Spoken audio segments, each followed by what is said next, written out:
Hey, Pastor Jeff here. Let's talk about something hard but helpful in this week's installment of Wednesday Encouragement.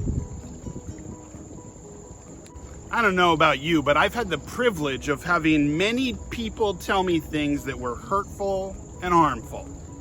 When I was in middle school, I was bullied.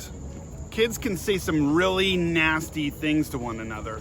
And I realized the only time they would stop bullying me is if I shifted direction and focus and started bullying somebody else. As I've gotten older, the words can become more hurtful and even more harmful. And I've had people say some pretty terrible things to me and even lied about me. A normal response in those kind of situations is to defend yourself and point out the wrongs in the other person. Unfortunately, this perpetuates the problem. Jesus said, love your enemies. That's really hard to hear. And Paul said something very similar in Romans chapter 12, and I want to look at that today. Romans chapter 12, verses 14 and 17 and 18 say, bless those who persecute you. Bless and do not curse. Verse 17 says, do not repay anyone evil for evil. Be careful to do what is right in the eyes of everyone.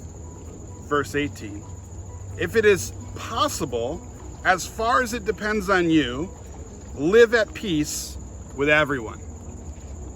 Paul is advocating being people of peace. Paul says something very difficult but profound in verse 14, and it stops the cycle of hate.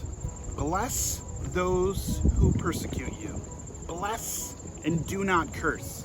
Essentially, blessing stops the curse. It helps you and it helps that other person. If we stay focused on the negative things that they're saying about us, we begin to stew on those things and we want to send them back to that other person. But if we bless them, and I understand this is extremely difficult, we stop the curse. Those words that they've said about us don't get to take root in our soul. And the things they've said lose their power. And when you're praying for and blessing somebody, it's very difficult to stay mad at them. Who do you need to bless today? Let God lead you. Be a blessing. Be people of peace.